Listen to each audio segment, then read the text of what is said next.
that icy, bitter Boston Wednesday night, set the stage for a story that had been buried for 40 cold years.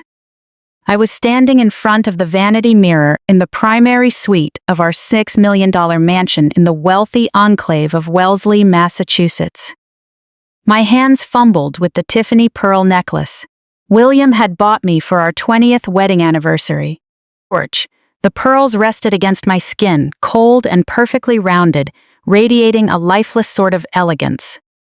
At 62, I had mastered the art of playing my role, Claire, the loyal, respectable, conflict-averse wife of Dr. William Sterling, one of the most revered cardiovascular surgeons in the state.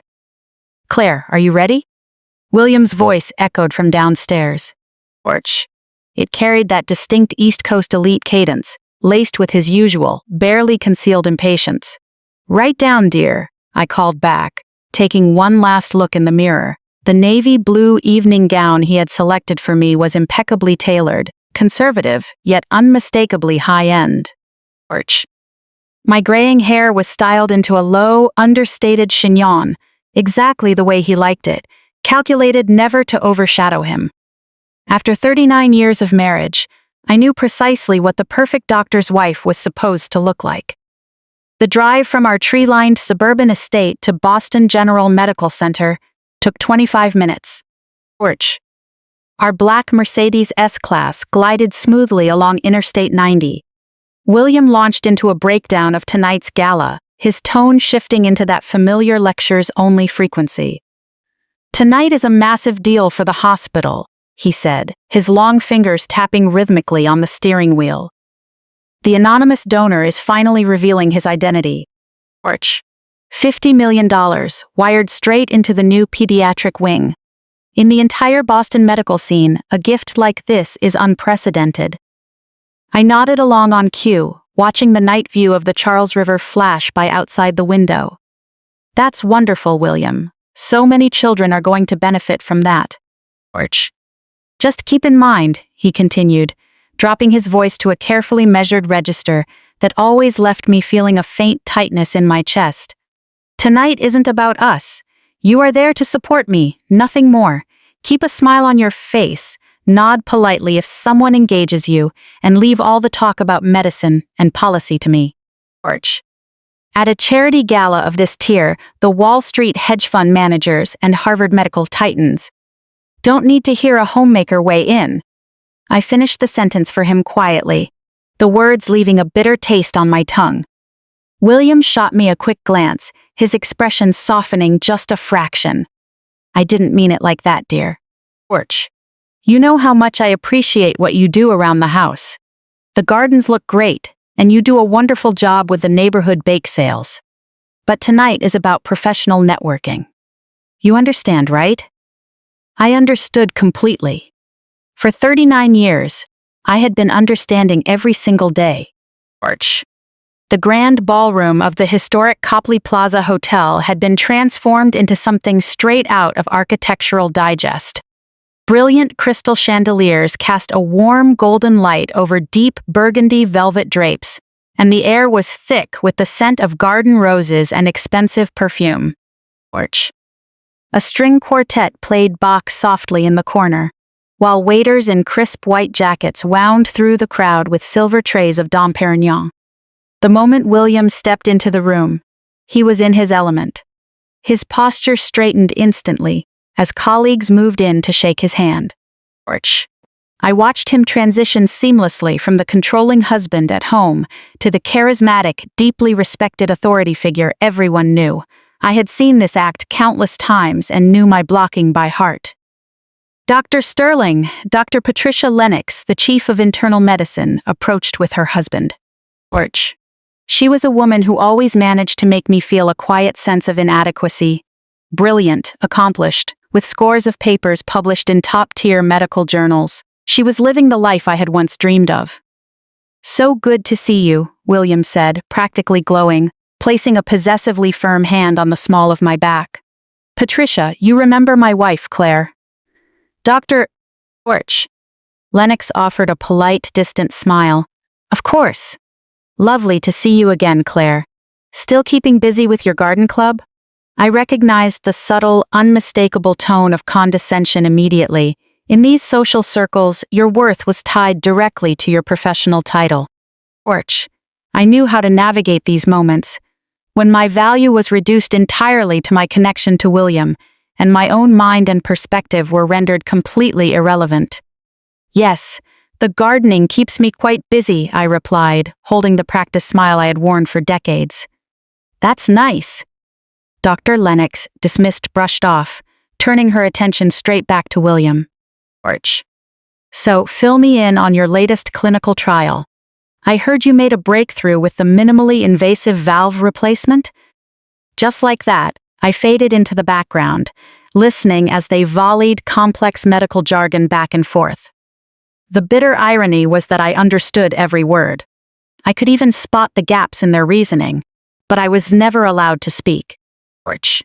40 years ago, in the lecture halls of Johns Hopkins University, I was the one asking the sharpest questions and offering original insights.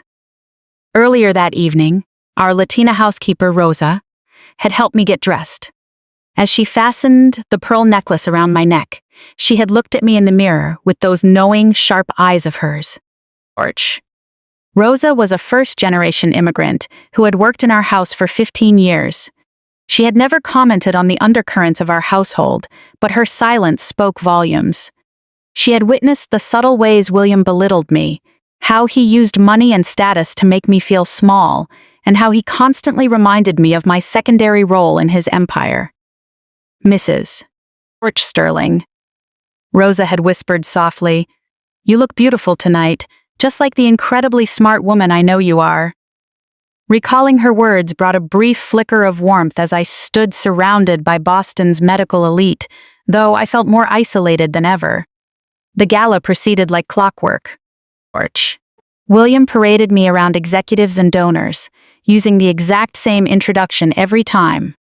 "This is my wife, Claire. She keeps our home running flawlessly." Every introduction acted as a gentle reminder of the narrow limits of my world. Excusing myself to the restroom, I desperately needed a break from the careful smiles and polite dismissals. Inside the luxurious marble washroom, I stared at my reflection once more. When had I become this person? How had I allowed myself to shrink until I almost vanished entirely? The woman in the mirror had kind, tired eyes, draped in designer clothes and flawless makeup. But something inside her was hollow, as if her spirit had been drained away. My mind drifted back to when I was 22. An ambitious, driven young woman named Sarah Margaret Thompson. That was my name before I became Mrs. William Sterling. Sarah had wanted to heal people and make a real mark on the world. Through sheer grit and a straight academic record, she had earned her spot in the cutthroat environment of Johns Hopkins School of Medicine. But Sarah made a choice. Or rather, Sarah was persuaded to make a choice. William was already a promising young attending surgeon back then. He told me that love meant compromise, that it meant building a life together, and that settling into a traditional path was the key to our future. Ladies and gentlemen. The voice of the hospital board chairman echoed through the speakers as I stepped back into the ballroom. May I have your attention, please? The crowd went quiet, all eyes shifting toward the small stage. William found me instantly, his hand resuming its familiar place at the small of my back. Tonight marks a historic milestone for Boston General Medical Center. The chairman continued. Thanks to the extraordinary generosity of an anonymous benefactor, we are breaking ground on a state-of-the-art pediatric wing that will serve generations of children in our community. Polite applause rippled through the room. I found myself genuinely moved. In a world so often driven by bottom lines, a $50 million gift dedicated entirely to helping sick children was a monumental act of good. And now, the chairman's smile widened.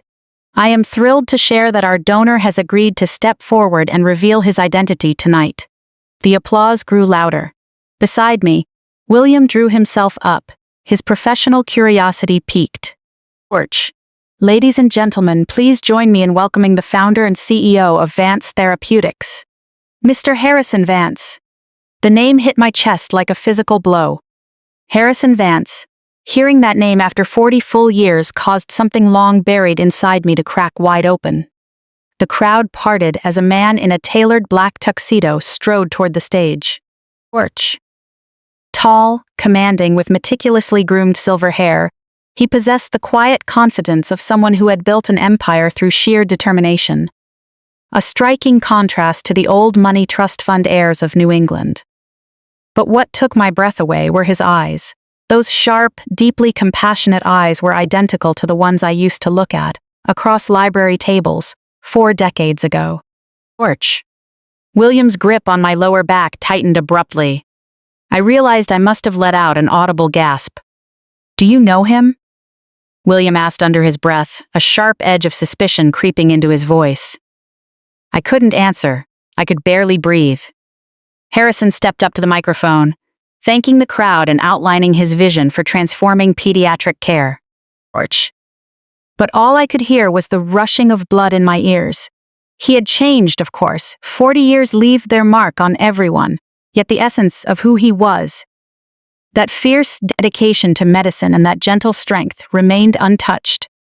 This new building, Harrison's deep voice carried clearly through the sound system, is dedicated to a very special person.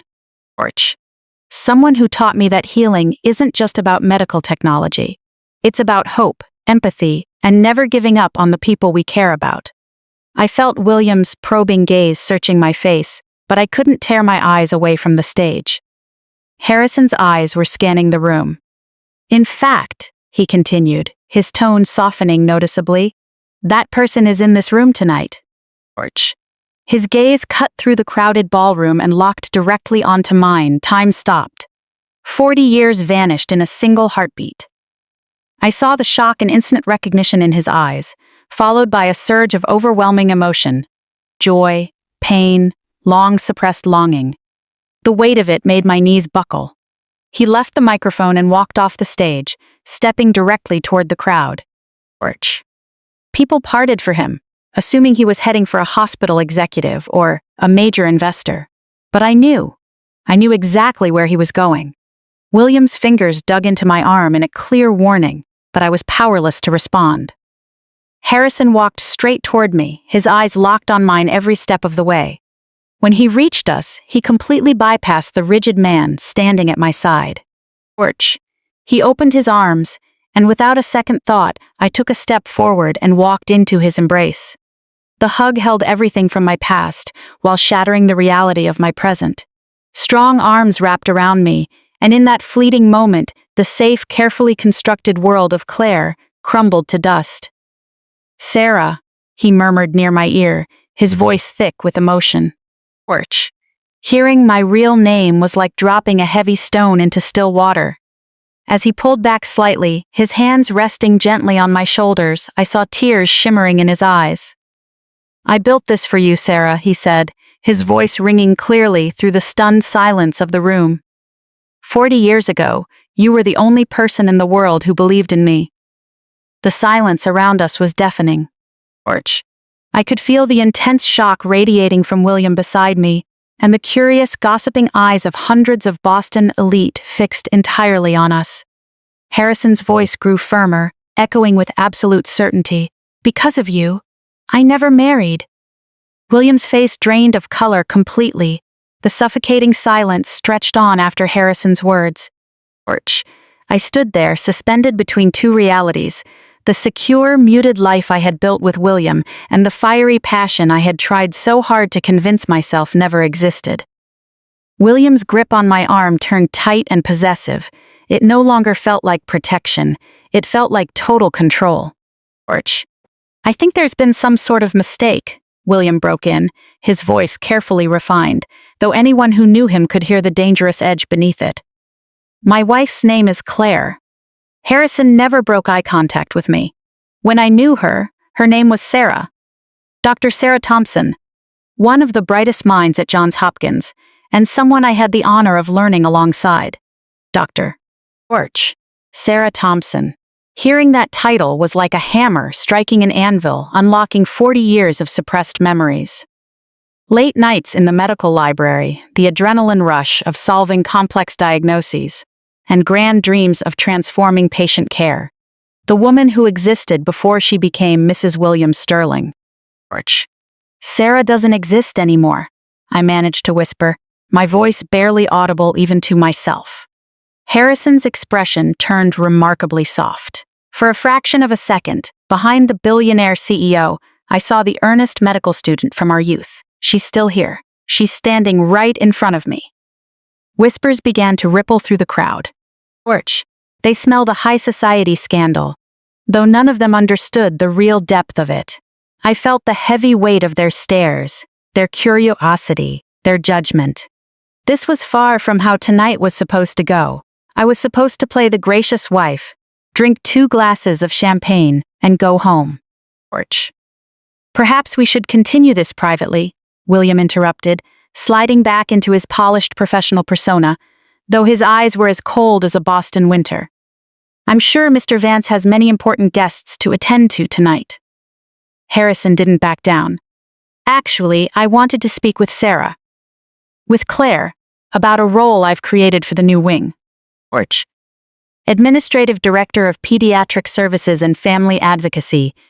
The offer hung in the air like a challenge, a real leadership role, an opportunity to return to the medical world I had once considered my life's purpose. William let out a brief, dismissive laugh. I'm afraid my wife isn't equipped for that level of responsibility. She's been away from medicine for, well, decades. The condescension in his tone sparked a sudden heat inside me. But what Harrison said next turned that spark into a blaze. On the contrary, Harrison said calmly, I looked back at Sarah's academic record. She graduated summa cum laude from Hopkins for her undergraduate degree. She completed 2 full years of core clinical rotations in medical school and co-authored papers in major journals. Before, he paused deliberately, letting the weight settle. She stepped away for other priorities. Other priorities. That was a polite way of putting it. The truth was that back in 1986, William had convinced me that love required sacrifice. A good partner was supposed to support her husband's rising career at Harvard, not compete with it. Trying to hold on to my own ambitions was framed as selfish and irresponsible to the family we planned to build. Medical school was a very long time ago, I said softly, even as a voice inside my head screamed that I still remembered every anatomy lesson and every diagnostic framework. Times change, people change, William added coldly. Do they? Harrison challenged gently. Or do we just tell ourselves that so we can live with the compromises we've made? The question cut straight to the bone. I could feel William's body tense up beside me. He had held absolute control over my life's narrative for decades, and now that narrative was being challenged in front of everyone. If you'll excuse us, William said forcefully, taking a firm grip on my elbow to pull me away. My wife and I really need to. Harrison cut him off, reaching into the inner pocket of his tuxedo. I was hoping to give you this. He handed me a small white card. The moment I took it, our fingers brushed briefly. The touch felt electric, a sudden jolt I hadn't felt in 40 years. The card was minimal, just his name, a private cell phone number, and a handwritten note on the back. The door is always open. Shh. William tried to lean over to read it, but I instinctively closed my hand, hiding it in my palm. Think about it, Harrison said, speaking directly to me, though his voice carried across the quiet room. Think about the children we could help, the lives we could save, and the real impact waiting to be made in this system. He stepped back slightly, offering William a polite but sharp nod. Dr. Sterling, as a fellow physician, I'm sure you understand how vital it is to support true talent in fulfilling its calling. The underlying point was sharp. William's jaw clenched tight. My wife's calling, William said, maintaining his composure with visible effort, is supporting my career and managing our home. She is exceptionally fulfilled in that role. Is she? Harrison countered, his tone causing a few onlookers to pause. Or is she just quietly accommodating? The word hit like a gauntlet thrown to the floor. I felt pulled between two worlds. William's grip representing 40 years of predictable safety, and Harrison's presence representing a door I thought was permanently locked. Porch. I need some air, I blurted out. I desperately needed space to think, to breathe, and to process the chaos. As I turned toward the French doors leading to the terrace, Harrison's voice caught me one last time. Sarah, he said, the name still sounding like home. When I said I never married, I meant it. Porch. I turned back to face him, acutely aware of William, analyzing every subtle shift in my expression. After we lost touch, I threw everything I had into my studies, my clinical work, and eventually my company. I kept telling myself I was waiting for the right time. He gave a faint, self-deprecating smile. But the truth is, I was waiting for you. Porch. Waiting for you to realize that you didn't have to settle and that you deserve a life that is entirely your own. William's professional composure fractured completely. He stepped forward, his voice low. Now see here. No, Harrison interrupted calmly. I think it's time everyone listened to what she wants. He turned back to me, his eyes full of earnest warmth. What do you want, Sarah? Porch. Not what anyone else expects of you. What do you want for yourself? The question was simple, yet entirely unraveling. When was the last time anyone had asked me what I wanted? When was the last time I had asked myself? I looked around the room at the successful figures of the medical establishment, seeing the ghost of the career I could have had. Porch.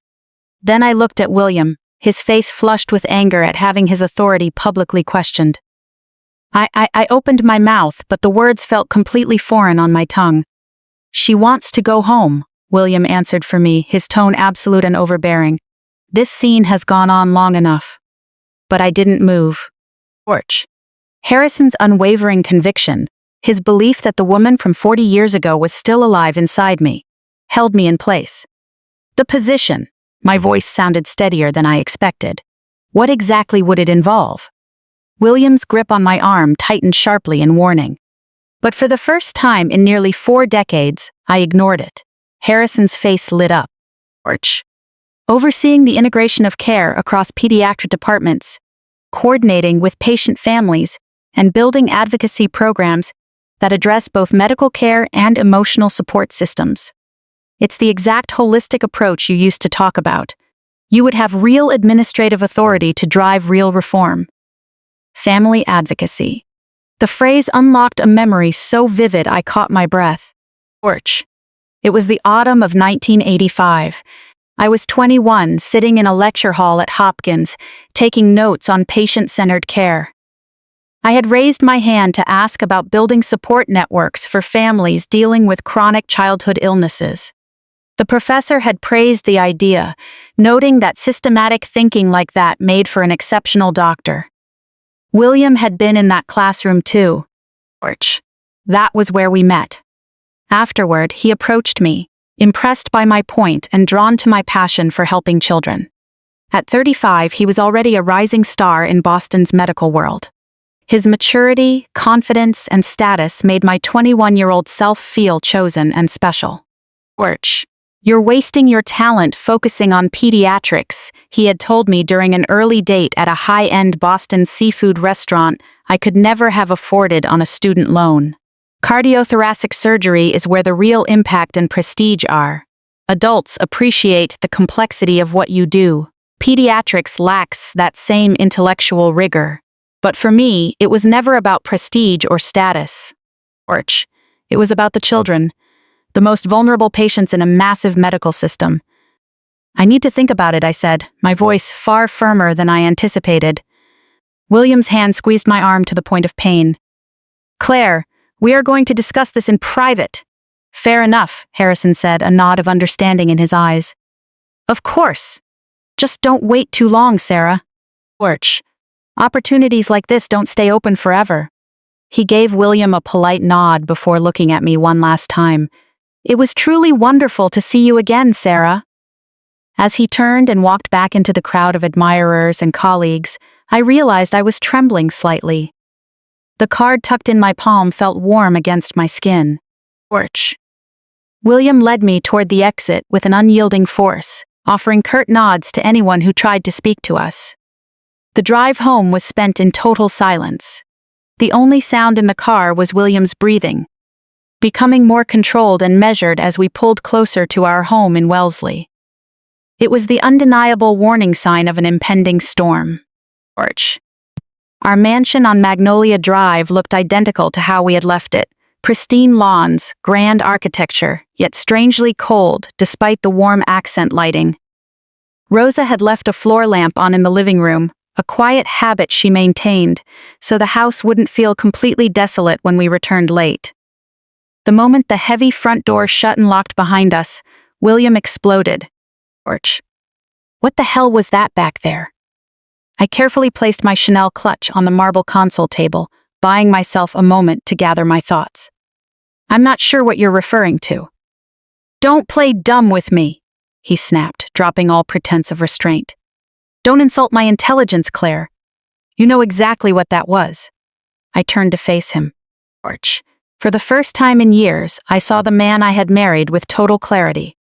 The charming facade was completely gone, replaced by something cold and calculating. Harrison Vance is someone I knew in medical school, I said, choosing my words carefully, before you and I ever met. Harrison Vance. The tech billionaire who happens to be worth $800 million, and who happens to donate $50 million to my hospital. William let out a harsh laugh. It's quite a coincidence that he never mentioned this connection during any of the preliminary board meetings. Maybe because it wasn't relevant. Not relevant? William stepped closer, his voice dropping to that dangerous register I knew all too well. He called you Sarah. He claimed he built an entire hospital wing because of you. He offered you a high-level job right in front of everyone. And you stood there looking like what, William? Like you were actually considering it. The accusation hung heavy between us. Because the truth was, standing in that ballroom, I had allowed myself to imagine a different life. A life where my mind was valued, my intelligence was recognized, and I was more than just someone's wife. It was a shock, I said quietly. I haven't seen him in 40 years. But you knew how successful he became. No, I didn't. Don't lie to me. William's voice rose, his control fraying further. You don't react that way to someone you barely remember. You don't get that look in your eyes for an old acquaintance. That look? What look was in my eyes? I remembered the way Harrison looked at me, and how it felt to be truly seen, to be remembered for who I used to be. I was just surprised, I repeated. That's all. William stared at me for a long moment, searching my face. Then, he turned sharply and walked over to the walnut bar in the living room. 40 years, he said, pouring 3 fingers of bourbon into a crystal glass. For 40 years, I gave you everything. A estate in Wellesley, total financial security, a respected place in Boston society. I provided a life of comfort. And I asked for nothing in return except your loyalty. Loyalty. The word felt strange in the quiet room. I have been loyal, I said softly. Have you? He turned around, glass in hand. Because tonight, in front of half the medical community in Boston, you didn't look loyal. You looked like a woman ready to throw away everything we built for some cheap fantasy about what could have been. That's not. He offered you a job, Claire. A position you aren't qualified for, a job you haven't earned, and a role you couldn't possibly handle after spending 40 years as a homemaker. Every word was a calculated attempt to dismantle my confidence. Do you really think people won't see how ridiculous this is? How does this make me look? How does it make him look? How it made him look? Not a single thought about how it felt to be dismissed and reduced to an accessory for 40 years. Only concern for his own image. Maybe I could handle it, I said. The statement surprised even me. He actually laughed out loud. Handle it? Claire, you haven't worked outside this house in decades. The largest budget you've managed is our household expenses. You've never managed a staff, never dealt with hospital administration, and you know nothing about modern regulatory compliance. What makes you think you can walk into a major medical center and run a department? Every question was designed to highlight my limitations, my narrow world, and my supposed lack of preparation for anything outside the life he had arranged for me. But deep inside, something that had been dormant for 40 years was waking up. I finished 2 years of medical school, I said steadily. I had a 4.0 GPA. I graduated summa cum laude from Hopkins. I had research offers lined up, offers I turned down to build a life with you. William's face hardened. That was 40 years ago. Medicine has completely changed. You'd be hopelessly lost within a week, would I? Yes. And more importantly, you'd make a complete fool of yourself in front of all of Boston, and you'd embarrass me right along with you. He took a heavy sip of his drink, watching me over the rim. Are you really going to humiliate yourself over some midlife delusion, just because an old flame showed up with more money than sense? The card in my pocket felt warm against my palm, humming with possibility. But William's words were designed to make that possibility feel foolish and reckless. I'm not chasing anything, I said. I'm just considering an offer. Then stop considering it and throw that damn card away. We stood across from each other in the silent living room. Outside, the autumn wind rustled through the trees. Inside, the grandfather clock ticked with mechanical precision, counting down the seconds. I'm going to bed, I said finally. William nodded, turning back to pour another drink. Good. Tomorrow, Claire, we forget tonight ever happened. We go back to our life, and we pretend that man never stepped foot into that room. I walked slowly up the stairs, my hand resting on the mahogany railing William was so proud of. Back in the primary bedroom, I sat on the edge of the bed, opened my hand, and looked down at Harrison's card once more. As I sat in that beautiful, empty, shadowed bedroom, I couldn't stop wondering, once certain doors are closed, can they ever truly be opened again? I didn't sleep that night. I lay next to William, listening to the rhythmic, calculated pace of his breathing, my thumb tracing the edges of Harrison's business card until the cardstock turned soft from sweat. Every time I shut my eyes, I saw his face at the gala. Older, distinguished, but carrying that same intense focus I remembered from our days in medical school. Dr. Sarah Margaret Thompson. I hadn't heard anyone say that name out loud in 40 years. Hearing it again unlocked something deep inside me that I thought had long since withered and been buried. When the first thin rays of dawn slipped through the heavy drapes, I quietly stepped out of bed and crept downstairs to the kitchen. Rosa wouldn't arrive for another 2 hours, and William never came downstairs before 7:30. For a rare moment, the house was entirely mine. With hands that wouldn't stop shaking, I brewed a cup of coffee using the expensive Italian espresso machine.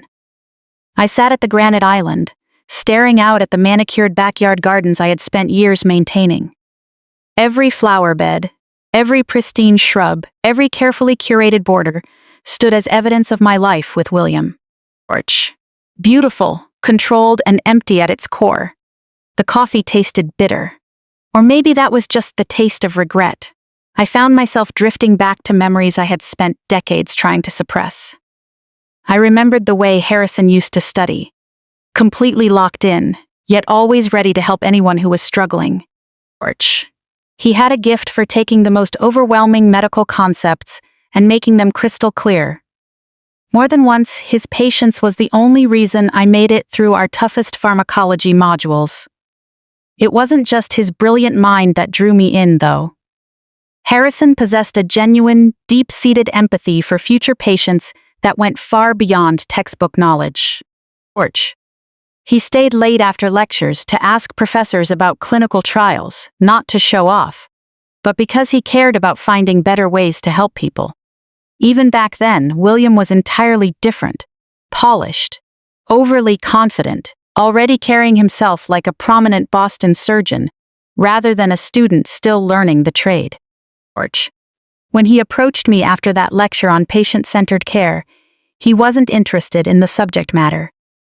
He was only interested in me. As the memories washed over me, I set my mug down and stood up, driven by a sudden, irresistible pull away from the kitchen.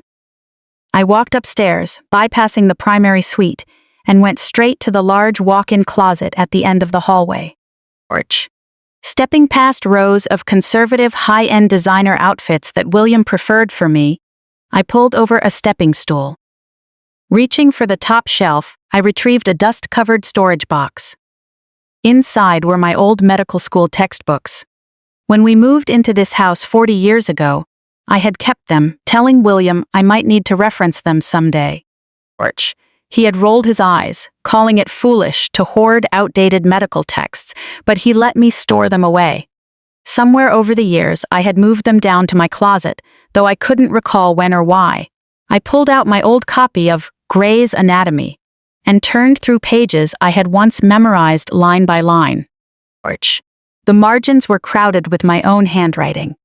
Notes, questions, insights. The record of a 20-year-old medical student, determined to understand the intricacies of human life. The young woman who wrote those notes felt like a stranger to me now. She had been so sure of herself, so fiercely driven, completely unafraid to ask hard questions and challenge authority. What had happened to her? Porch. I knew the answer, of course. She fell in love with a charismatic doctor who convinced her that her highest purpose was to serve as the supporting pillar of his domestic life. Sitting on the closet floor with that yellowed textbook in my hands, a question began to form. Was that young woman truly gone? Or had she merely been buried under 40 years of carefully conditioned self-doubt? Porch. Just then, a piece of paper slipped from between the pages. A makeshift bookmark I had used for pediatric cardiology. On the back, written in a hasty, familiar scribble, was a note Harrison had passed to me during finals week. Don't listen to the traditionalists. Your capacity for empathy will make you one of the finest physicians of our generation. Porch. My heart hammered against my ribs as I stared at the faded ink. Reaching into my robe pocket, I pulled out the business card from the night before. I laid the two cards side by side, 40 years apart. I closed my eyes and took a long, deep breath. When I opened them, my mind was made up. I carefully placed Gray's Anatomy back inside the box and slipped Harrison's card into my pocket. Porch. Right then, heavy, familiar footsteps echoed on the stairs, dragging me back to the present. William appeared at the kitchen doorway. Even at 7:30 in the morning, he was dressed in a pressed Brooks Brothers shirt and tie, his silver hair combed with the exact precision he had maintained for 2 decades. Porch. You're up early, he said, walking toward the espresso machine, his voice dripping with its habitual tone of evaluation. Couldn't sleep, I replied quietly. He poured a cup with the mechanical precision of a surgeon handling a scalpel. I'm not surprised. Last night was challenging. Challenging. That was his preferred euphemism for smoothing over unsettling realities. Porch. William sat across from me at the island, his expression carefully managed to appear neutral and objective. I've been reflecting on what happened at the gala, specifically your reaction to that man. Harrison, I corrected gently. His name is Harrison. A muscle in William's jaw flexed almost imperceptibly. Right, Harrison Vance. I did a bit of background checking this morning. Porch. Of course he did. William never entered a room unprepared. He never left circumstances to chance, and he certainly never faced a situation without gathering every piece of leverage available. It was how he made it to the top of his field. Porch. He's certainly built a successful record, William continued, adopting the casual tone of someone discussing the weather, though I could hear the cold calculation beneath it. Started Vance Therapeutics right out of residency. Never married, no children, built his entire life around his work. Porch. He framed it to sound like a fundamental flaw in Harrison's character, as if he lived a hollow, lonely existence. An obsessive personality type like that usually suffers from significant relational deficits, William added, taking a slow sip. Too consumed by ambition to form genuine attachments. I stayed silent, but a sharp annoyance flared inside me. Porch. The man I knew was neither obsessive nor selfish. He had ambition, yes, but it was always tied to something larger than himself, healing people and fixing broken systems. I also made a few calls to look into that so-called offer, William said. My hands froze on my coffee mug. What calls? I spoke with Dr. Patterson, the CEO over at Boston General. It turns out Vance mentioned wanting someone to oversee pediatric service integration, but it was an offhand remark. No formal paperwork, no structured role, and certainly not a position designed for someone with your background. Every word was chosen to systematically dismantle any value I might have attached to Harrison's proposal. My background, I repeated softly. Claire, I'm not trying to be harsh, but we have to be realistic, William said, softening his tone into the patronizing register he used when he believed he was protecting me. You haven't worked in a professional environment in decades. You've never managed an administrative team, you don't know how to navigate complex hospital politics, and you're entirely unfamiliar with modern compliance regulations, like HIPAA. Throwing you into a role like that would be setting you up to fail. Maybe, I said, feeling an unfamiliar resistance rising inside me. Or maybe I'm more capable than you think. William set his mug down on the granite counter with a sharp clink. What is that supposed to mean?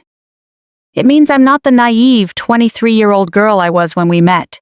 For 40 years, I've managed our household expenses, handled our investments, and organized our social obligations.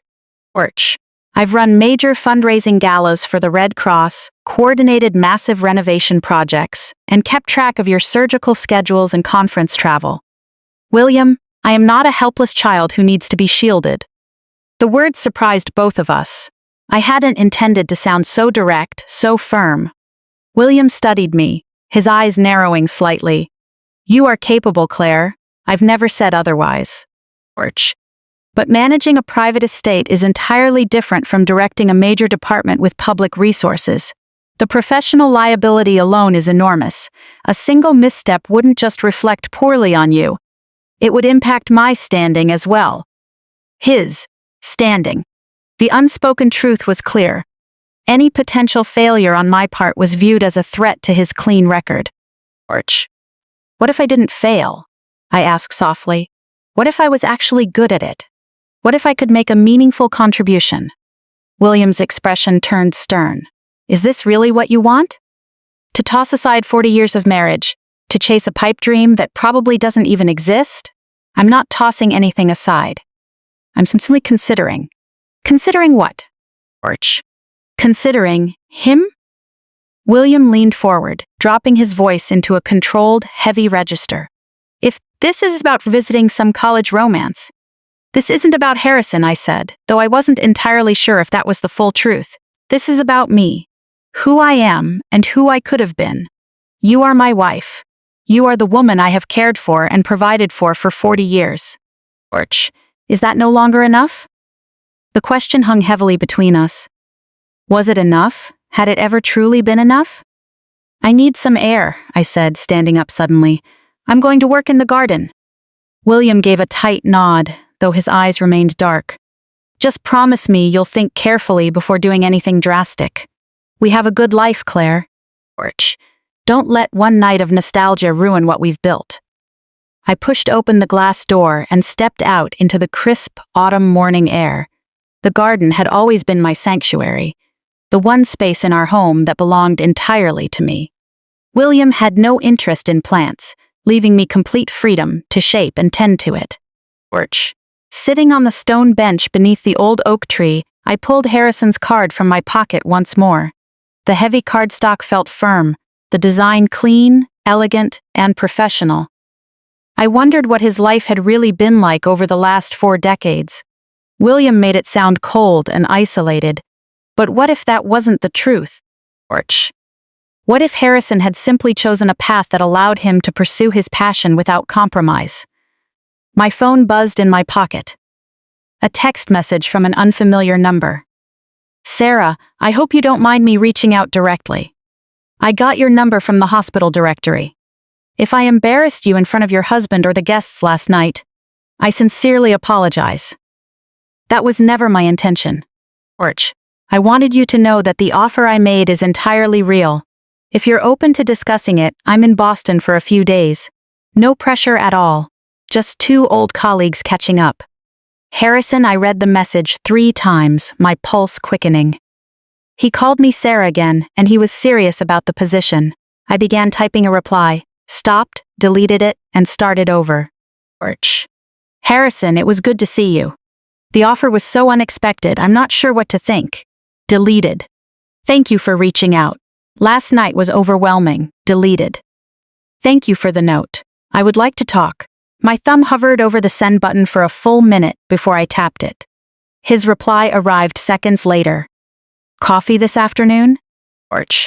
There's a quiet, private spot in Beacon Hill called Rosemary's. How does 2 o'clock work for you? I knew Rosemary's. It was a small, independent coffee shop tucked away on a historic street surrounded by art galleries. A place William would never visit, where 2 old acquaintances could talk without attracting attention. I'll be there. I typed back before I could talk myself out of it. I sat in the garden for a long time after sending the message, watching the sun rise higher in the sky. Part of me felt guilty, as if agreeing to meet Harrison was a betrayal. But a much larger part of me felt something I hadn't experienced in decades: anticipation. For the first time in 40 years, I was preparing to do something entirely for myself. By the time I went back inside, William had left for the hospital.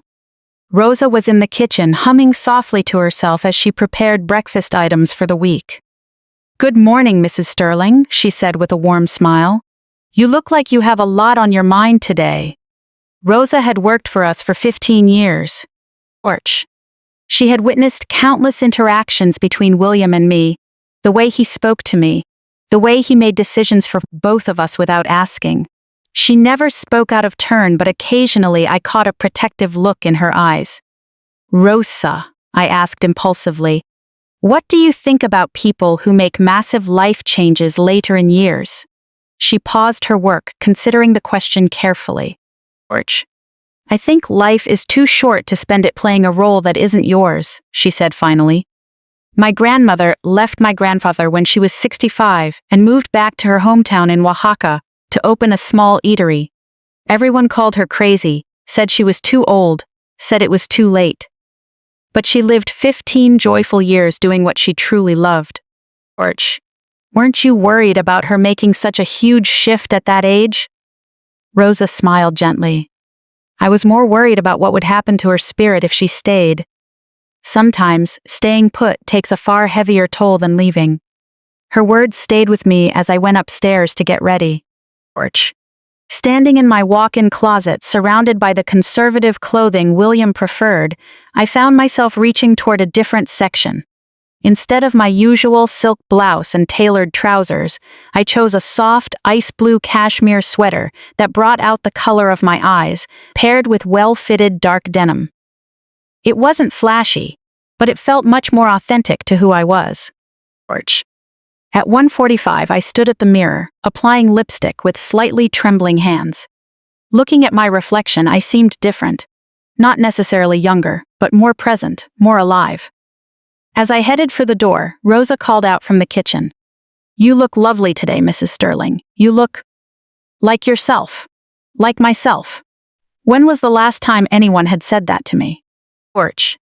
The drive to Beacon Hill took 12 minutes along tree-lined streets I rarely frequented. This part of Boston felt distinct from our suburban neighborhood, brimming with independent bookstores and vintage shops, populated by people who looked like they were carving out their own paths. I found a parking spot on Charles Street across from the coffee shop and sat in the car for a moment to gather my courage. Through the window, I could see Harrison sitting at a corner table, reading a medical journal. Even after 40 years, he carried that same quiet focus. Taking a deep breath, I stepped out of the car and crossed the street. The brass bell above the door chimed as I walked in. Harrison looked up instantly, a warm, familiar smile spreading across his face. "Sarah," he said, standing to greet me. "Thank you for coming." As he pulled out a chair for me, it struck me that William almost never did that anymore. Simple, considerate gestures had long vanished from my daily life. I wasn't sure I would make it, I admitted as I sat down. But you're here, he said gently. Porch. That counts for something. The barista took our order, a latte for me.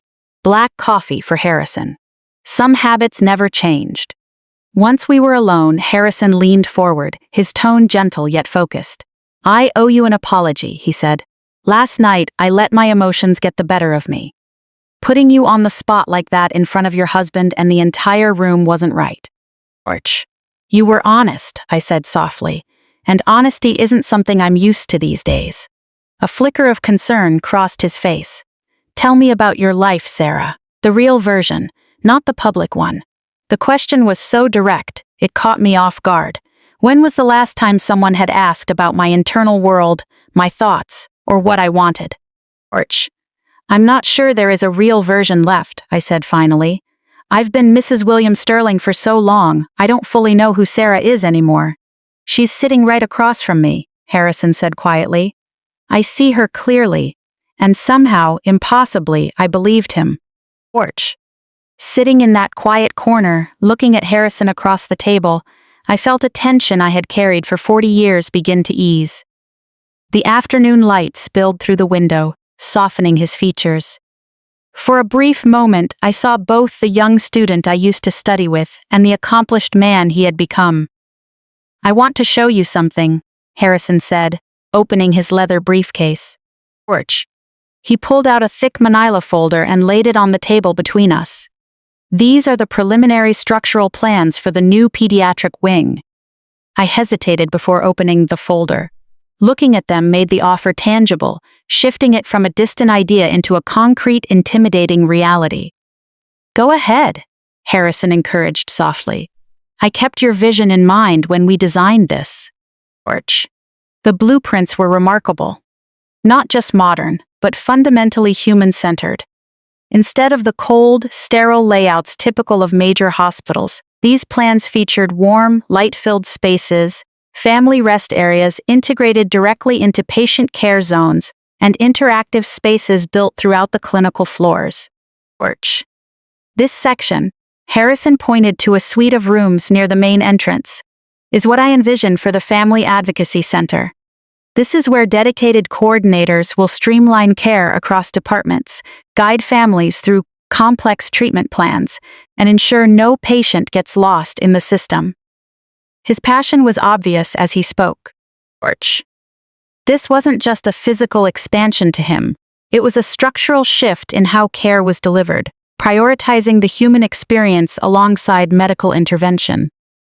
This is the very framework you used to talk about in school, he continued. Do you remember the paper you wrote on integrated pediatric care? The one about supporting the patient's family unit as a core part of the healing process. Porch. Of course I remembered.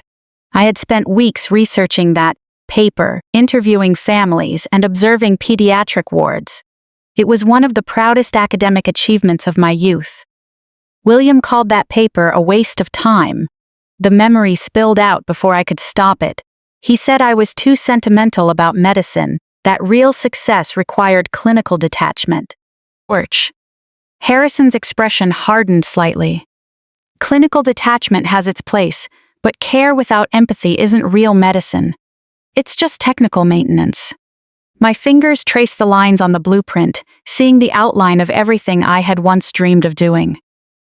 It's incredible, Harrison. But I don't understand why you think I could run something of this scale. Porch. Because you already possess the core skills the role demands, he said plainly. You know how to listen, how to organize complex operations, and how to advocate for people when systems fall short.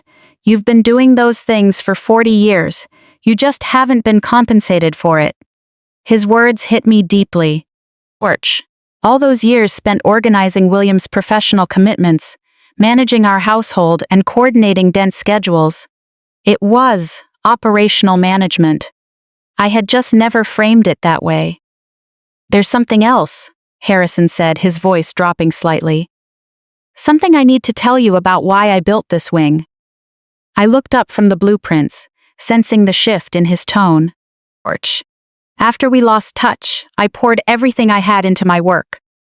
I finished my residency at the top of my class and secured a fellowship. I told myself I was moving forward, building the career we used to talk about. He paused, looking out the window. But with every patient I treated, every research paper I published, and every milestone I reached, a part of me always wondered, what would Sarah think? How would she approach this? Harrison, let me finish, he said gently. I never married because I constantly compared everyone to you.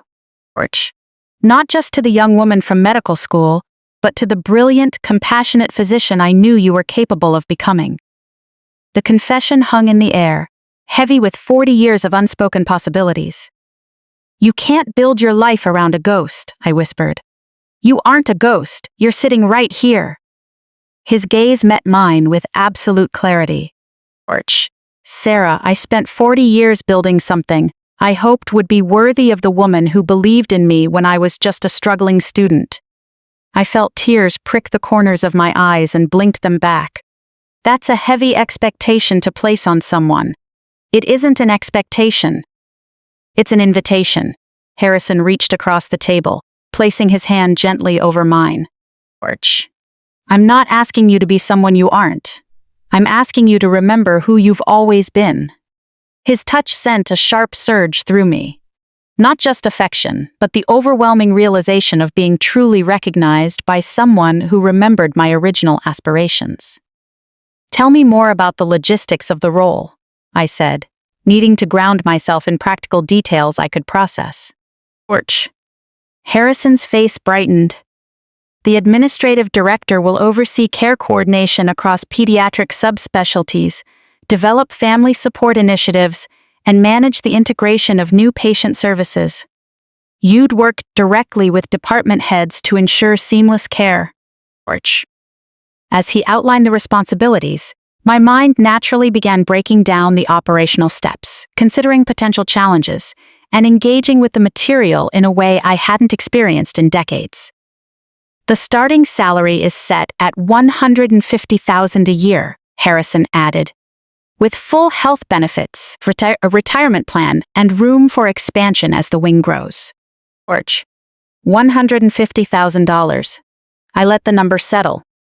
William gave me $2,000 a month as a personal allowance, always framing it as a generous gesture. Having an independent income, my own tax records, and true financial autonomy felt both exhilarating and daunting. What about my lack of recent clinical experience? I asked. We would structure it with a 6-month transition period. You'd work alongside the interim director, sit in on administrative reviews, and get fully up to speed on current hospital protocols. There's no immediate pressure. We only make it permanent once you feel completely confident in the role. A transition period. A chance to step into the work without having to jump blind off a cliff. I need time to think about this, I said. Even as a part of me wanted to say yes on the spot, take all the time you need. But Sarah, there's one more thing you should know. Harrison's expression grew deeply serious. After I saw you last night, I did some digging. I wanted to understand what happened after medical school, how your path shifted so completely. My stomach tightened. What do you mean? I still have contacts over at Johns Hopkins. I asked about your academic files from back then. His jaw tightened slightly. Did you know that you were accepted into the pediatric residency program at Boston Children's Hospital? A fully funded fast-track position? The words hit me like a physical force. The noise of the coffee shop faded into complete silence. That's impossible. My voice shook. William told me I didn't get matched anywhere. He said, my scores weren't competitive enough for top-tier programs. On match day, I received nothing. Harrison's eyes burned with a mixture of sorrow and anger. Your file was exceptional. You were in the top 5% of our class. The program director explicitly noted that you were one of their strongest applicants. The walls of the room felt like they were closing in. I never got an acceptance letter. I never even received an interview confirmation. The notifications were mailed to your residential address. The apartment in Baltimore you shared with William during your final semester. He was on a rotation break at the time and handled the mail every single day. The realization hit me with the force of a tidal wave. William had intercepted my letters. He had cut off communication from the hospital, hidden my match results, and lied about my prospects. He had convinced me that my medical career was a dead end, so I would feel I had no choice but to rely on him, marry him, and build my life around his ambitions. He had systematically dismantled my independence before it even had a chance to begin. My God. I covered my mouth, tears spilling over despite my best efforts to hold them back. Harrison leaned forward, his face etched with concern. I hesitated to tell you, but you deserved the truth. He systematically lied to you. The realization was too vast, too horrific to fully process in a single moment. For 40 years, he had allowed me to believe I wasn't good enough. Sarah. He stole my future. My voice cracked, louder than intended. A few patrons turned to look, but I didn't care. He sabotaged my career and spent 40 years making me feel grateful for his protection. Harrison reached across the table and took my hand, his grip steady and grounding. It's an appalling betrayal, Sarah. It changes everything about your past. But it also proves something critical.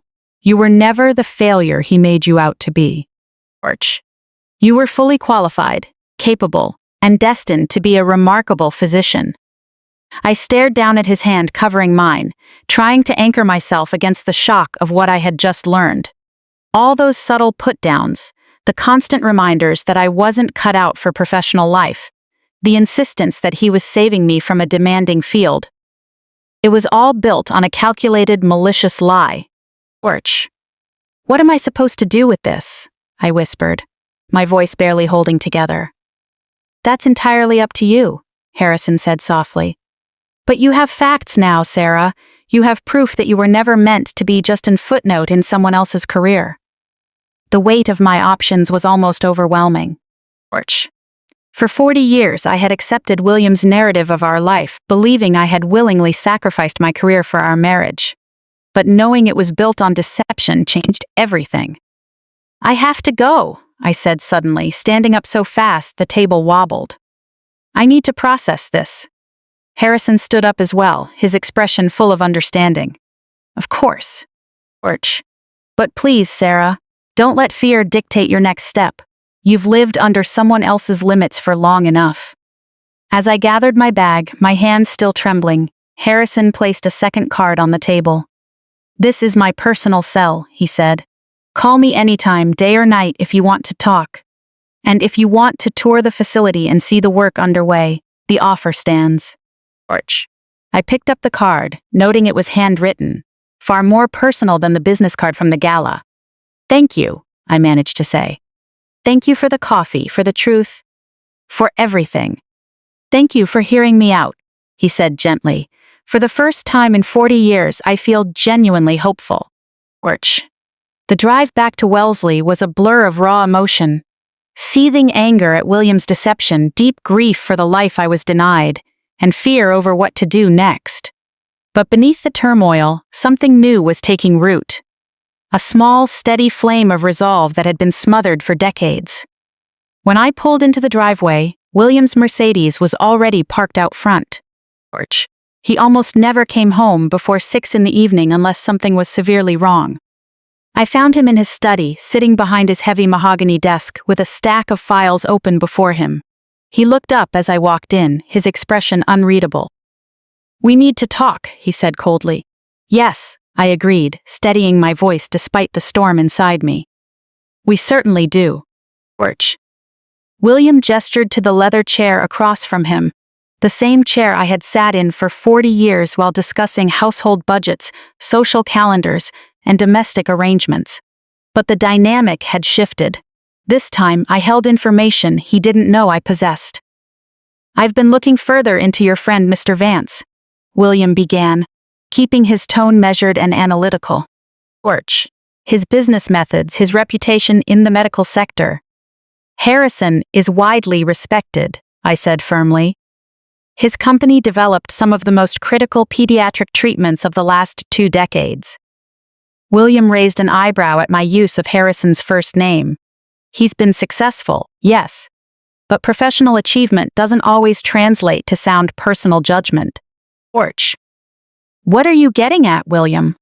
I'm saying that a man who donates $50 million to a hospital wing just to impress a woman he knew 40 years ago isn't making rational decisions. William leaned forward, his eyes narrowing. I'm concerned he's manipulating your emotions for his own interests. And what interests would those be? Think about it, Claire. Torch. He's unmarried, has no family of his own, and suddenly he sees you, an elegant, accomplished woman, and decides to revisit an old fantasy. He offers you a job, makes grand gestures, and suggests your marriage has held you back. It's a calculated effort to make you question the life we've built. Torch. William's argument was smooth and logical, designed to frame Harrison's as unstable and manipulative rather than sincere. But after learning the truth about my past, his manipulative tactics were completely transparent. What if he isn't manipulating me? I asked quietly. What if he's simply telling the truth? William's composure faltered for a fraction of a second. The truth about what? Torch. About who you used to be. About what you're capable of? I paused, gathering every ounce of strength I had left. About what really happened to my residency applications. For a brief, sharp second, William's polished facade completely cracked. Something shifted behind his eyes, a flash of genuine alarm. Your residency applications were decades ago, Claire. Torch. Why on earth are you bringing that up now? Because I learned something very interesting today. I leaned forward, looking him dead in the eye. I learned that I was actually accepted into the pediatric residency program at Boston Children's Hospital. Fully funded. They called me one of the strongest candidates they had ever seen. William went completely rigid. That's impossible. Torch. You didn't match anywhere. The acceptance letter and the match results were sent to our apartment address. The very address where you personally checked the mail every single day during my final semester. The silence stretched long and suffocating between us, weighed down by accusations and 40 years of deception. Claire. William finally spoke, his tone tightly controlled. Torch. I think you're misremembering things. I am not misremembering a single detail. My voice remained steady and absolute. You intercepted those letters. You lied to me, sabotaged my future, and led me to believe my only viable option was to give up medicine and marry you. William abruptly stood up and walked over to the floor-to-ceiling windows overlooking our manicured backyard. Torch. Even if that were true, and I'm not saying it is, it doesn't change the fact that you made a choice. You chose to marry me. You chose to build this life. I made a choice based on a lie. You deliberately hid the truth from me. He turned back to face me. For the first time in nearly 4 decades of marriage, I saw him clearly for who he was. Torch. Not the revered Boston surgeon, not the protective husband, but a selfish man who had built his own comfort on the ruined foundation of someone else's dreams. We have had a wonderful life, Claire, he said, though his words lacked their usual weight. A home in Wellesley, complete financial security, high standing in society. Torch. Are you really willing to throw all of that away for some ghost of a past that never happened? It wasn't a ghost, I said, standing up to meet his gaze. It was who I was meant to be. William stared at me, his mind clearly racing to find the right words to regain control of the room. Even if you were to take this job, he said smoothly, do you honestly think you can handle it? Torch. You haven't set foot in a professional environment for 40 years. You would be starting over at 62, competing with people half your age who have spent their entire lives building a career while you enjoyed a comfortable home. Every word was designed to chip away at my confidence, stoking a fear of failure. But for the first time in 40 years, I simply didn't believe him.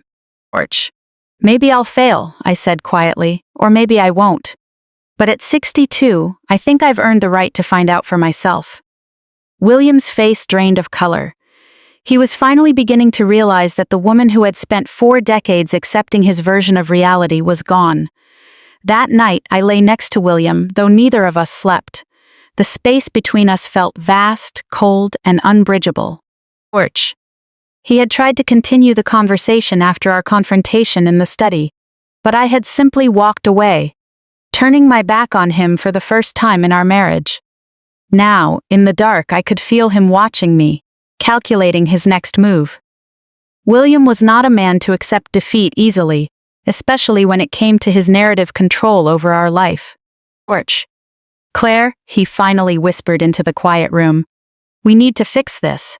I didn't answer. I wasn't interested in listening to another strategy designed to pull me back into line.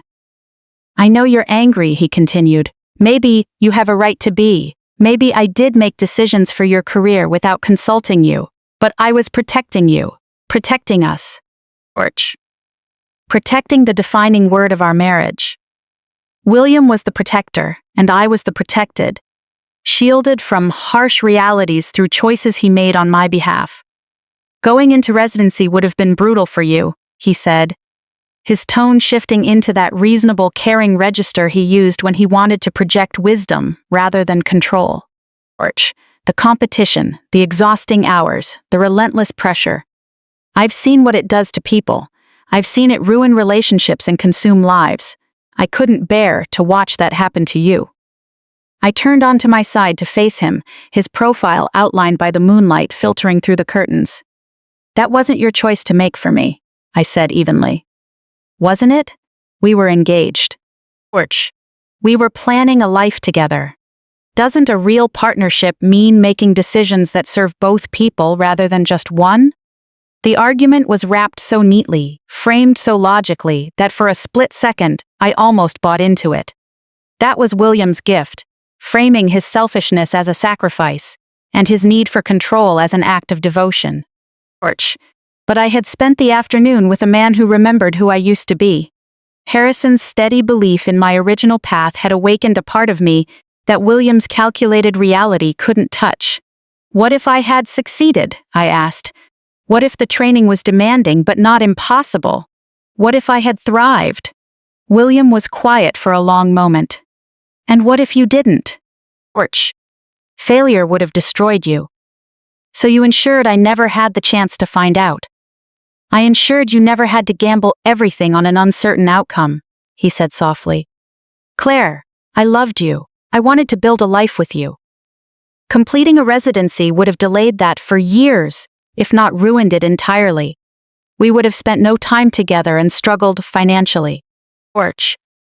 Was that really what you wanted? The question hung in the dark air. He was still using the same tactic, trying to convince me that his interpretation was the only sensible one, and that my aspirations were merely naive illusions destined for disappointment. Porch. In my mind, I saw the young woman who had written meticulous notes in her medical textbooks, the girl who stayed up late studying to learn how to heal people. She wasn't naive. She was focused, capable, and entirely equipped to handle whatever challenges came her way. I'll never know what I wanted, I said finally, because you took the choice away from me. Porch. William let out a heavy sigh that sounded almost like genuine regret. Maybe you're right. Maybe I should have handed you those letters 40 years ago and let you make your own choice. But Claire, that was 4 decades ago. We can't rewrite the past. We can only decide what we do next. Yes, I agreed. We can only decide what we do next. Something in my voice must have alarmed him. Porch. William sat up abruptly, trying to read my face in the shadows. What does that mean?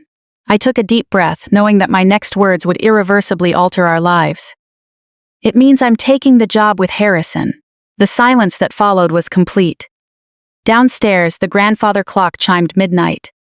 You're not serious, William managed to say. I am entirely serious. Porch. William snapped on the bedside lamp, flooding the room with harsh light. His face was a mix of disbelief and sheer anger, his carefully guarded composure finally shattering. Claire, you are 62 years old. You haven't worked outside this house in 40 years. You have no hospital administration experience and zero understanding of Boston medical politics. Porch. You have no idea what you're stepping into. Then I'll learn. You're going to make a complete fool out of yourself and out of me. His voice rose, stripped of its usual restraint. Do you have any idea what people will say? They'll say my wife is having some absurd midlife crisis, chasing after an old flame and playing the fool trying to reclaim her youth. Then let them say it. Orch. William stared at me as if I had turned into a stranger. This isn't you, Claire. This isn't who you are. No, I said, sitting up to look him in the eye. This is exactly who I am. You just spent 40 years making sure I forgot it. William threw off the covers and began pacing anxiously between the window and the bed. This is about him, isn't it? About Harrison Vance. Orch, he's using you, manipulating your emotions for his own agenda. What agenda, William? What does he gain by offering me a position? Revenge, William snapped instantly. Revenge for me marrying you, and for you choosing me back then. He wants to dismantle our marriage to make up for his own bruised ego from 40 years ago. Orch. The accusation was so outlandish, so clearly projecting William's own need for control onto Harrison, that I almost laughed. Or, I said calmly, maybe he simply believes I'm capable of doing the work, based on who I was before you spent 40 years trying to erase her. Based on a few conversations from college? A brief chat at a gala? William's voice grew increasingly desperate. Orch. Claire, successful people in business don't make $50 million decisions out of sentimentality. He has an underlying motive. Maybe his motive is wanting to work with someone who shares his vision for pediatric care. Maybe he wants to give a talented person a fair opportunity. Maybe not everything is a calculated plot, the way it is in your head. William stopped pacing and glared at me. Orch, you actually believe that, don't you? You genuinely believe you can walk into a top-tier medical center without relevant experience and succeed in a senior administrative role? I don't know if I'll succeed, I answered honestly. But I know I want to try, and if you fail? If you crash and burn? Then I'll handle the consequences like an adult. The words landed with precision. Orch. William flinched, realizing I had called out his habit of treating me like a child incapable of navigating reality. Where does that leave us? He asked quietly. What happens to our marriage? It was the question I had been dreading, and the one I didn't have a simple answer to. I don't know, I admitted, but I know I can't keep living the way we have. Orch, I can't keep pretending that being managed is the same thing as being loved. William sat heavily on the edge of the bed. Suddenly, he looked older than his 67 years. I do love you, he said softly. My methods might not have always been right, but everything I did was out of love for you.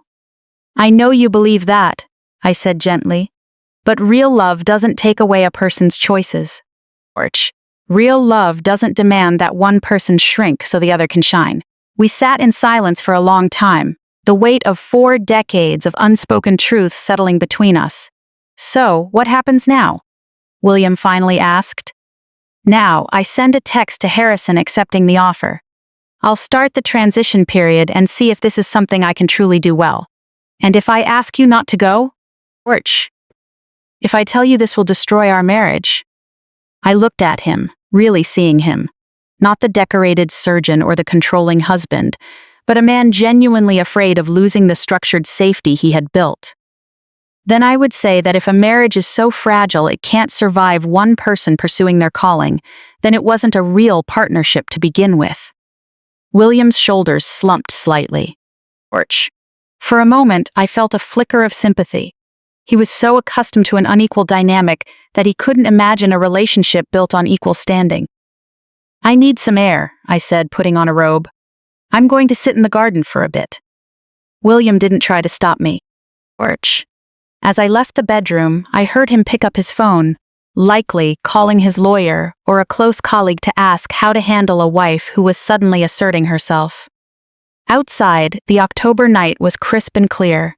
Sitting on the stone bench under the old oak tree, I looked up at the stars, which seemed brighter than they had in years. In my pocket, Harrison's card felt firm against my palm. Orch. I pulled out my phone, looked at his number for a moment, and began typing. Harrison, I've made my decision. I accept the offer. When do we begin? I pressed send before I could hesitate. Despite the late hour, his reply came back within minutes. Sarah, I couldn't be happier. Can you meet me at the hospital tomorrow morning at 9? I'll show you the new building and introduce you to the team. George, it's going to be a wonderful start. A smile touched my face, bringing a feeling I hadn't experienced in decades. Genuine anticipation for the future. See you tomorrow morning, Ty replied. As I put my phone away, the French doors opened, and Rosa stepped out in a robe and slippers. Mrs. Sterling, I heard noise. Is everything all right? George. Rosa lived in an apartment above our garage, but she always cared for me beyond her official duties. Over the years, I had often suspected she stayed up late, or woke up early just to ensure I was okay. Everything is fine, Rosa. In fact, it's wonderful, I said, looking at her warm, concerned face. I got a job. Rosa's eyes widened. A job? What kind of job? At the hospital. George. Helping children and their families. Simply saying the words out loud felt extraordinary. Rosa sat beside me on the bench, her expression shifting from concern to quiet pride. That is wonderful, Mrs. Sterling.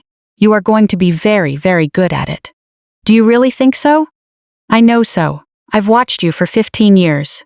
George, the way you care for people, the way you solve difficult problems, the way you make life better for everyone around you. Those children are lucky to have you. Her confidence in me was unexpected, and it moved me deeply. Thank you, Rosa. That means a great deal to me. We sat in comfortable silence for a while, looking up at the sky. Finally, Rosa spoke again. And Dr. Sterling? George, is he happy about your new role? I considered how to answer honestly. Dr. Sterling is concerned about changing our routine, I said finally. Rosa nodded thoughtfully. Change is hard for some people, especially when they're used to having things run entirely on their terms. Yes, it is. Do you know what my grandmother used to say back in Oaxaca? Rosa said softly. George, she said, a bird in a cage might feel safe, but it will never learn how to fly. Her words hit me with unexpected force. Your grandmother sounds like a remarkably wise woman. She was. And she would have liked you very much. Rosa stood up, wrapping her robe tighter against the chill. Mrs. George. Sterling, if you need help preparing for your new role, organizing your wardrobe, setting up transportation, or anything else, just let me know. Thank you, Rosa, for everything. After Rosa went back inside, I stayed in the garden for another hour, outlining my next steps. Tomorrow, I would tour the facility, meet my future colleagues, and begin learning the scope of my responsibilities. George, it was daunting, but deeply invigorating. When I finally went back upstairs, William was lying in bed with his back to me, pretending to be asleep. I quietly got ready in the bathroom, picking out an outfit for the morning. A navy blazer and tailored gray trousers that looked professional without feeling overly rigid. George. The next morning, as I prepared to leave, I found a note from William on the kitchen counter. Claire, I hope you reconsider this decision. We built a good life together. Don't let a ghost from the past ruin what is real. I carefully folded the note and placed it in my bag. Not as a keepsake, but as a reminder. For 40 years, William had defined what was real and what was imaginary. George. He had convinced me that my ambitions were naive, my abilities limited, and my proper place was in the shadow of his success. As I drove toward Boston General Medical Center, toward Harrison, and toward the possibility of reclaiming my path, I realized the ultimate truth. The only illusion of the last 40 years was believing I was meant for a diminished, quiet life. George. At 9 o'clock sharp, I stepped through the doors of Boston General Medical Center, holding an old leather briefcase I had pulled from the back of my closet. I felt nervous and uncertain, but more alive than I had in decades. Harrison was waiting in the main lobby. When he saw me, his face lit up instantly. Sarah, he said, walking over with a smile that made everything feel possible. George. Welcome to your new chapter. 6 months later, it was a bright April morning in Boston. Sunlight poured through the floor-to-ceiling windows designed to maximize natural light, illuminating my office overlooking the new pediatric wing. I stood by the glass, looking out over the Charles River. The brass nameplate on my door caught the morning light. Dr. George. Sarah Thompson, Director of Family Advocacy and Support Services. Every time I read that name, it brought a quiet sense of rightness. On the first day of my divorce proceedings, I had filed to legally restore my maiden name. I was no longer Mrs. Sterling, nor was I Claire.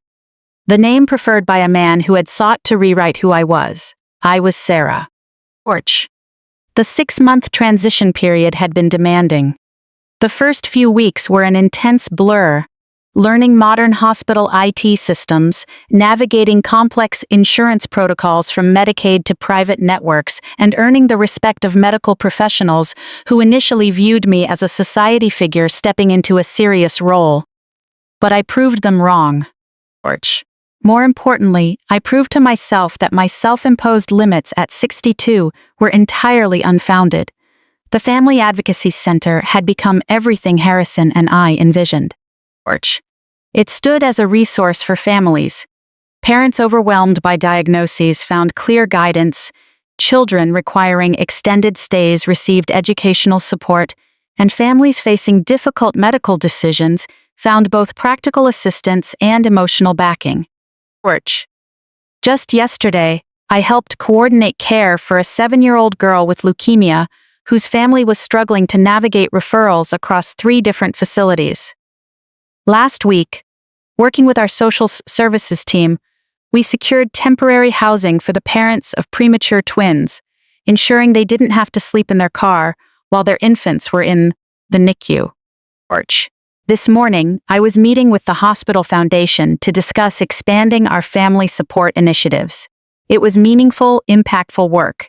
It utilized every skill I had refined over 40 years: organizational focus, clear communication, and crisis management, repurposed for a purpose far greater than managing a private estate. My phone buzzed with a text from Rosa. Over the past 6 months, she had become not just my assistant but a trusted friend. When I moved out of the Wellesley house into a comfortable apartment in Cambridge, Rosa had resigned from her position with William and joined me as my personal assistant. How is day 180 of your new chapter going? Remember to eat lunch at 12:30. Don't get so busy you forget. I smiled, typing back quickly. Exhilarating and rewarding. Lunch at 12:30 sharp. I promise. My divorce settlement with William had been finalized the previous week. He had initially hired top legal counsel, threatening a difficult financial battle if I proceeded. However, Harrison had introduced me to a top family law attorney specializing in equitable division. Given our 39-year marriage and the documented sacrifice of my medical career to support William's path, we built a compelling case. The final out-of-court settlement was entirely fair, securing my financial independence without causing financial ruin for William. More than financial security, the agreement granted me independence. The freedom to discover who I was outside the role of Mrs. William Sterling, and I genuinely liked the person I was becoming. A quiet knock at the door interrupted my thoughts. "Come in," I called out. Harrison stepped inside, holding 2 coffees, wearing a warm, familiar smile, proud, affectionate, yet respectful of my personal boundaries. "Thought you might need a caffeine boost," he said, placing a cup on my desk. The quarterly review with the department head starts in 10 minutes. Write the review. I organized my data reports, feeling a familiar burst of nervous energy. 6 months in, I was no longer afraid of failing, but I took the weight of my responsibilities seriously. "How are you feeling about presenting the expansion proposal?" Harrison asked gently, sitting across from me. Nervous, I admitted, but confident. The metrics speak for themselves. We've reduced average pediatric stay durations by 18%, raised patient satisfaction scores into the top tier nationally, and our support programs have a growing wait list. "It proves what I knew from the start," Harrison said softly. "You were built for this work." Our eyes met across the desk, reflecting the quiet warmth that had grown between us over the past several months. It wasn't the impetuous passion of our 20s, but something far more grounded.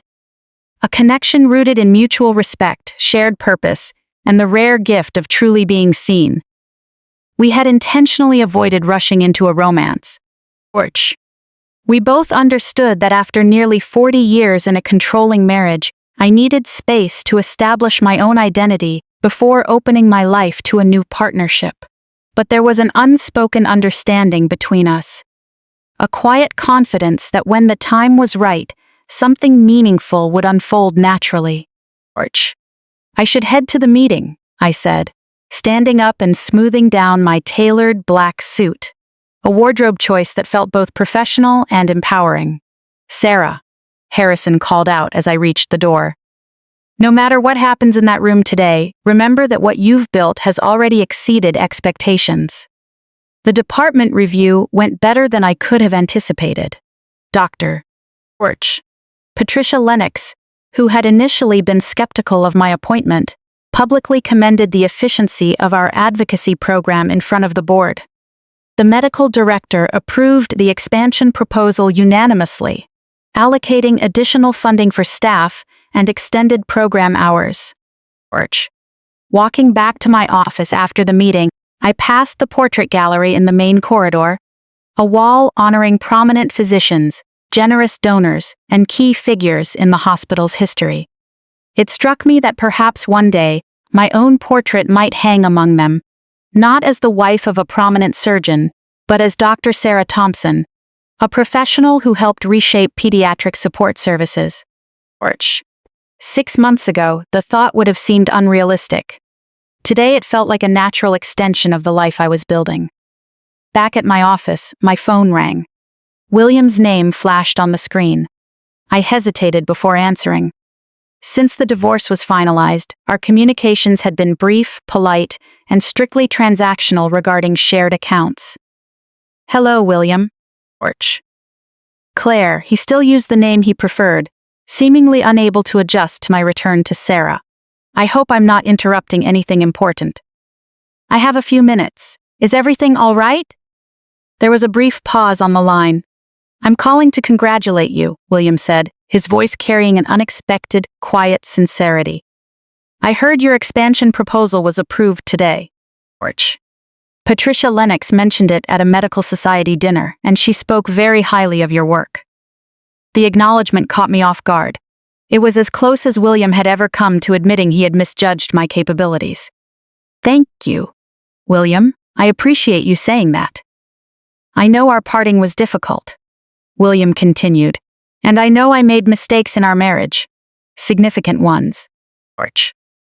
But seeing what you've accomplished over these past 6 months, I am proud of you, Claire, truly.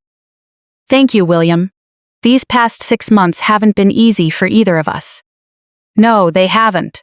Another pause followed. For whatever it's worth, I think I finally understand why you had to leave. I spent 40 years trying to shield you from failure, but in doing so, I denied you the chance to succeed.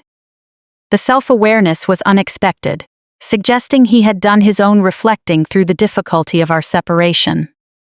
We both did the best we could with what we understood at the time, I said gently. I don't regret our years together, William, but I don't regret walking away either.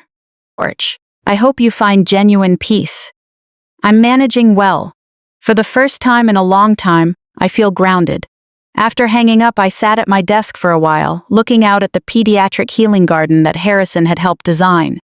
Families walked along the paths, parents pushing strollers, siblings playing in dedicated areas, teenagers resting on benches. They were all carrying the heavy burden of childhood illness, yet finding a moment of respite in a thoughtful space. That was the core of my work now, creating space, both physical and emotional, for healing to take place within families. A knock at the door brought me back to the present. Come in. Harrison stepped inside, carrying a subtle air of excitement. Do you have plans this evening? He asked. Nothing scheduled. Why? There's something I'd like to show you. Something I've been working on for a while. Intrigued, I agreed to meet him at 7 at an address he wrote down, a location in the Cambridge Arts District, not far from the coffee shop where we had reconnected 6 months prior. That evening, I drove through the tree-lined streets of Cambridge, passing galleries, independent shops, and bustling restaurants. When I arrived at the address, I found myself parked in front of a restored Victorian townhouse with a polished brass plaque mounted beside the entrance. Harrison was waiting on the porch, his expression a mix of excitement and quiet vulnerability. "Porch, what is this place?" I asked, walking up the steps. "Read the plaque," he said softly. I looked down at the brass plate. "The Sarah Thompson Foundation for Medical Education, providing scholarships for future pediatric physicians." I stared at the inscription, processing the words. "Harrison, what is this?" "Porch. I established a foundation in your name, your real name," he said, the words flowing with quiet conviction. "It provides full scholarships for students pursuing pediatric medicine who face financial barriers, specifically focusing on first-generation students and those from underrepresented communities who might otherwise lack the opportunity to fulfill their potential." Tears gathered in my eyes. "Porch. You used my maiden name, because that was the name of the woman who showed me what medicine could be. Sarah Thompson student, who believed that healing required both rigorous science and profound empathy." He pushed open the door, guiding me inside the townhouse. Porch. The interior had been converted into modern office and meeting spaces, its walls lined with photographs of scholarship recipients and young physicians pursuing pediatric care. "The foundation has already funded 12 full scholarships," Harrison continued, his voice steady with pride. "Porch. 4 of those students have completed their training and are currently practicing in rural, medically underserved communities." I walked through the space in quiet awe, reading the stories of the young scholars. Their lives had been altered by educational opportunities that would have otherwise been financially out of reach. Porch. They reminded me of my younger self, passionate, driven, yet lacking the financial means to pursue their goals independently. If such a foundation had existed back then, I might not have succumbed so easily to William's deceptions. "Harrison, this is extraordinary. But why put my name on it instead of yours?" He stayed quiet for a moment, watching me take in the surroundings. "Porch. Because you taught me something 40 years ago that I never forgot, even through all the years I thought I had lost you." "What was that?" "That the best way to honor the gifts we've been given is to ensure others have the opportunity to realize theirs," he said softly. "Porch. And I wanted to create something enduring. Something that reflects your values and continues to make an impact for generations to come." I turned to face him, tears slipping past my restraint. "This is the most thoughtful thing anyone has ever done for me." "Sarah," Harrison took a step closer, narrowing the space between us. "Porch. There's something else I need to tell you. Something I should have said months ago." My pulse quickened, sensing we were arriving at a pivotal moment in our relationship. "What is it?" "I love you." His eyes were steady, looking right into mine. "And I'm not talking about the 22-year-old medical student I used to know back in school. I don't mean some romanticized memory from the past either. Porch. I love who you are right now. This strong, compassionate, radiant woman who was brave enough to completely rebuild her life at 62. His voice was calm and undeniable. "I love how you stand up for families who can't fight for themselves. I love how you took your own painful experiences and turned them into wisdom to help other people heal." Those words just hung in the air. Porch. They were beautiful, overwhelming, and everything I had been hoping to hear for months, even if I was too afraid to admit it to myself. "I love you too," I said. Saying it out loud felt surprising, but at the same time, completely inevitable. "I think I started falling for you all over again that night, at the dinner party, the second you called me Sarah in front of everyone." Porch. For the first time in 40 years, someone saw who I actually was under all those layers, instead of just seeing the shadow everyone else wanted me to be. Harrison reached out and gently took my hands in his. "So, where do we go from here?" he asked with a smile. I laughed, feeling lighter and more hopeful than I had, since I was 22 years old. Porch. Now we finally get to see what kind of life we can build together, when both of us can just be completely honest about who we are. He kissed me. It was soft, sweet, and full of endless possibilities. It tasted like a second chance, like a dream that had been delayed for decades but never destroyed, like a future neither of us ever dared to imagine. Porch.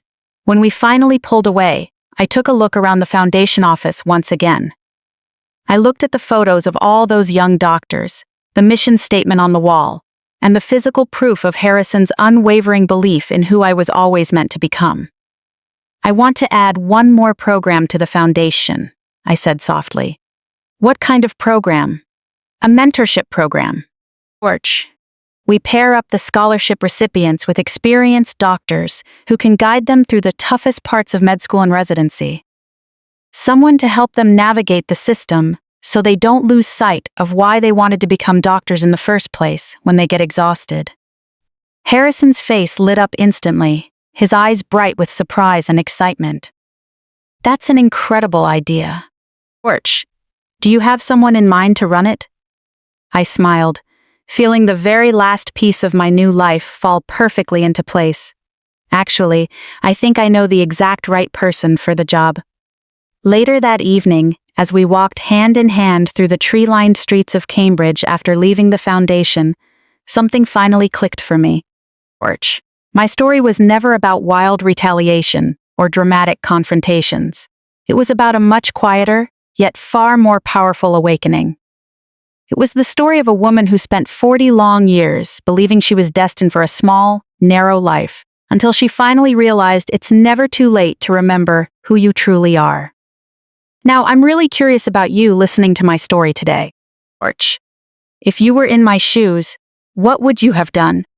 Have you ever felt trapped by other people's expectations, only to finally reclaim your own life? Let me know in the comments below and leave the city you're watching from so I can see how far this story has traveled. Porch. Also, I'm leaving 2 of the most popular stories on the channel right on your screen, and they are definitely going to surprise you. Thank you so much for watching all the way to the end.